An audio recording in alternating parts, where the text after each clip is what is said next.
All right, ladies and gentlemen, welcome back to the channel. I am your host, Mr. Flatface, the man of many faces and even more opinions. And I always have an opinion when it comes to Call of Duty Modern Warfare 2 2020. This is the OG. This is the one I reference in every single COD video I've made this year since 2 months ago. This is the Modern Warfare 2 that everyone compares every game to since that has come out in the Call of Duty franchise. And we're playing it, ladies and gentlemen. I went out, bought it on Steam, downloaded it, spent some time tweaking some settings so it was a little bit more understandable because, well, the game came out in 2009, so it wasn't really up to date with 2022 standards. So we're all tweaked up, and now it looks fairly decent, I would say, actually, for a game that came out in 2009. That's the year I graduated in. That's crazy. But yes, we're going to be playing Call of Duty Modern Warfare 2 2022. Just kidding. OG edition. You guys are going to see the quality of life that was in this game, just the sheer ease that this game was throughout this video, and we're going to talk about it, okay? But first, remember to leave a like, comment, and subscribe if you like the content, and we're going to be making more of this. So let's start matchmaking. All right, ladies and gentlemen, while we're doing this, while we matchmake, you can see that we have a vote to skip section. We can actually vote to skip maps in this game, and the lobby would vote, and then based off of the overwhelming number, we either played the map or we didn't. And there was maps that got skipped constantly, and there's maps that didn't get skipped.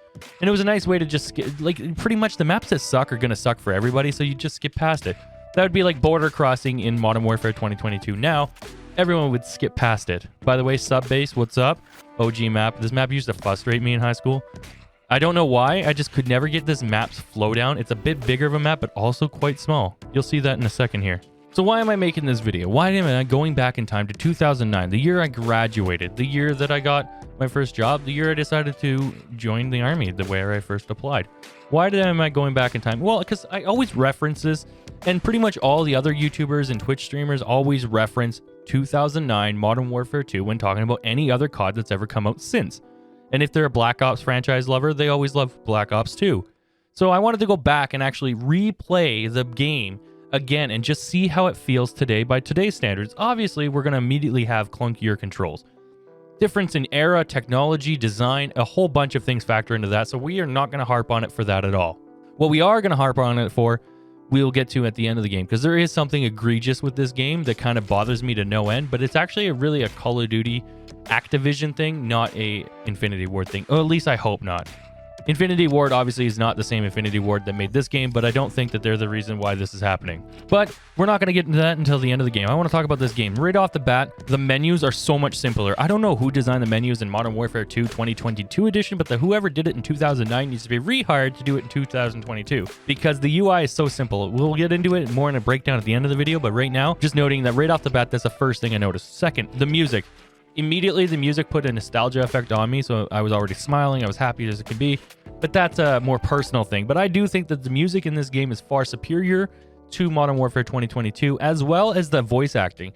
We've already covered it in other videos with the AC-130. Just AC-130 inbound in this game is like an actual panic. Like, you're like, oh my god, it's coming. And AC-130 in that game is like, enemy gunship is coming. Watch out. It's super boring. This game, it just feels good. Even for the day and age that it was made, compared to now, and I'm dating myself here, this game feels really, really, really good. I am enjoying myself playing this so much. I want to get a gameplay on every single map before, you know, I finally put it to bed and I call it quits. Unless we as a community want to get together and just kind of go, everyone go buy the $20 COD, screw their new one, and play this one, and just force them to have to actually start listening to us and get rid of SBMM and get rid of all the storefronts and all the different SBMM and the storefronts, as well as the constant in-your-face ads, as well as the breaking of the game and the constantly releasing stuff that's broken. We could all just go buy this game for 20 bucks and replay this. I think that would be a lot of fun. Though sadly, we would actually have to force them to do it and make them have to redo this. But to be honest with you, if Modern Warfare, or let's say Modern Warfare 2's second year of release is just this game remastered, that I would buy. As long as it was this game remastered, not, you know, adding on to that game that we got this year, because that game that we got this year is brutal. The next thing I wanted to note was just that you could talk in game, and what's really nice is at the end of the game, we're not going to do it, but at the end of the game, it keeps the lobby together, and you can literally go from game to game to game to game, which was really fun. Back in the day, say you crap on somebody, you absolutely wreck their game, right? And they go, you know what, I'm going to get you in the next one, blah, blah, blah, that you guys talk some trash back and forth. You get into that next game because the lobby would stay together, so you'd move into the next lobby together. Once you're in there, maybe he craps on you and you're like, all right, best 2 out of 3. And you could do that all night. You could build the rapport. Nemesis, arch nemesis. You could get to know players. You could really build a community based around the lobby just carrying on, so on and so forth. I remember entire lobbies that were dedicated to just doing riot shields. People get in riot shields only, and you'd work slowly, and eventually you get enough players that do riot shields only, and you'd have a blast running around with your riot shield and throwing knife, and that would be the entire game. I remember doing that on this map right here, Sub Base. This is another thing we need to note. The maps that were designed in Modern Warfare 2 2009 were designed to be fun. They were designed for the player, and they're more open. It allows for every single dynamic of play to be there. Quick scopers could do quick scoping. Long shot scopers could do long shopping. That's hard scoping, I guess. SMG guys could run. ARs could do their thing. Everybody had a chance to do their playstyle because there was indoor sections that were not huge like in this game. Not whole warehouses as your indoor and a little tiny strip on the outside of the map as your outdoor. No, little sections that were cut out, and there was paths all around. You could move. You could come up with flanking maneuvers and work together as a team to get around the map, which is really, really cool. And then if the Harrier did come in, you weren't just dedicated to hiding in a corner. No, you could actually explore and go fight because the buildings connected to each other, especially here on Sub Base, where there's catwalks going over things, looking down into the ravine, looking down into the water. You could go around the outside of the map, you work your way in, you could go up to the offices. There's so many paths you could take that allowed for dynamic gameplay. The maps we got now are Greenberg Hotel. It's a giant square with a bunch of individual rooms surrounding one giant room in the middle. You got that one with the giant warehouse out in the middle of some farmer's field, and you just fight around there, and all the outside is just 100% sniper central. It's pointless to be outside. You have to be inside. You got the race car map where, once again, it's a big giant square, but everybody fights on the inside because the outside's useless to be in. The maps just feel overly really good in this game. I've played Rust so far, I've played Afghan, I've played Sub Base, and I played Quarry. And I had a lot of fun playing these games. Why? Because the maps are designed for it. They're fun. Yes, I got into a lobby with a legitimate hacker, but I kind of expected that going back to a game from 2009. He had the lobby frozen on S&D, even though it was TDM, so it was one round and it was just him, and he'd spawn you in individually. There was also, there was just dynamic to it. Like, you feel good when you run around this. If you get killed over here, you know you can move over there, and that's what was really nice about this game, is you had the ability to move. You don't have that now in these CODs that are coming out today. It feels good. This is core mode, and I would play this all day long, rather than switching to hardcore mode.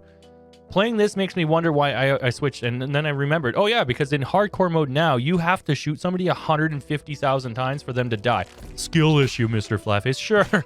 I guess you hit only headshots all the time when you're playing, right? No, you don't. So, but this, it feels good.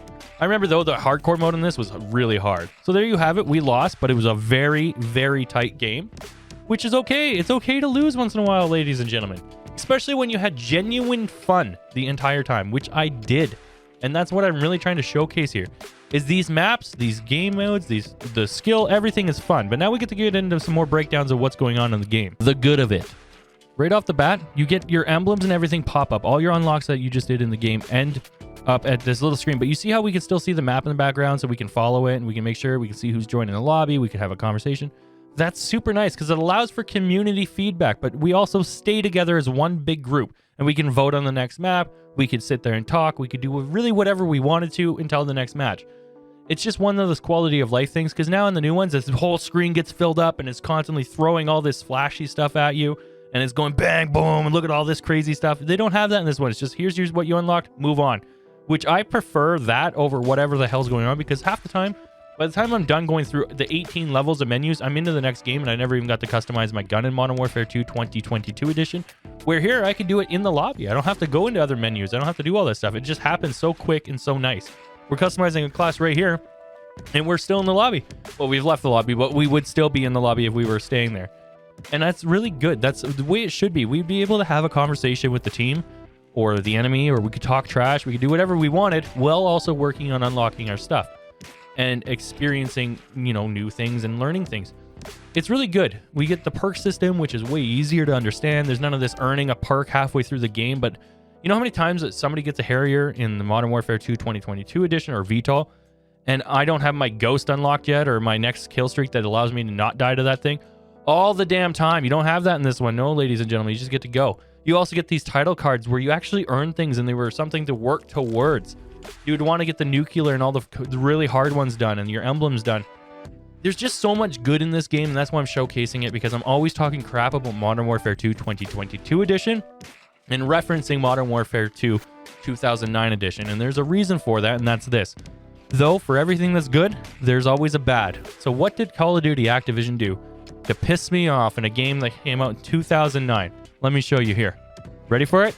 So what did they do? What pissed me off? Well, I'm going to tell you right now. You see the downloadable content? If you go into the store, the game came out in 2009. It's advertised right there in the Steam store. The game cost me 26 bucks. You can't see that. But look, the DLCs also cost me 16 bucks. And then it could be, you can get a bundle for 50 and you can get the whole franchise for 1,000 or whatever. Like, this game came out in 2009. Can't you just, at that point, just throw the map packs into the actual game?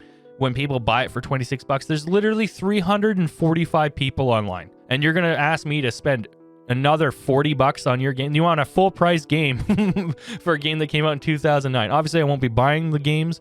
No offense, I'm not going to get the DLCs to play. It just doesn't seem like I should go and do that. But, you know, I'm a sucker for views, so whatever you guys want, I guess. I just don't think that after that amount of time, after a certain amount of time in gaming, they should just put the DLCs together. Unless it's something like it actually expands off the content, you know what I'm saying? Like The Witcher 3 DLCs should probably be charged separately because they're basically their own game on their own. This is a map pack of 4 or 5 maps and they're charging you 20 bucks. It's actually charging you more than back in the day. If I remember correctly, it's more than back in the day. But that's fine. I won't get them, but that's it. It is what it is. It just kind of, it shocked me to see that the DLCs were paid still. That was crazy to me, considering they're free in the modern games. So that's the one negative I found so far. But yeah, this was just me trying to showcase what I'm referencing. I want to get a gameplay on at least one of all the OG maps and just talk about different things. Maybe break down each of the features that are missing and or not included anymore in the newer games. And just overall just document a piece of my past. It's simple as that. I really make YouTube videos for myself and I share them with you guys. And if you like them, then I hope that you leave a like, comment, and subscribe. But at least at the end of the day, if you do none of those things, I hope that what I'm making you can relate to. And this is something that is really etched in my gaming history. This game was a big part of my life when I was younger, and it got me through some tough times. It helped me get over a few harder than that times, and it really, it's influenced what I am as a gamer today. As cliche and cringy as that sounds, that's exactly what this is. I had a blast playing this. I can't wait to get more gameplays for you. If you guys got a map you want to see, let me know. If you got a gun you want me to use, let me know. Just be as excited as I am about it, all right? Until next time, I've been your host, Mr. Flatface, the man of many faces. Need more opinions. And I always have an opinion when it comes to Modern Warfare 2 2009 edition. Yeah. Anyways, ladies and gentlemen, I hope to see you in the next one. Happy holidays, and bye.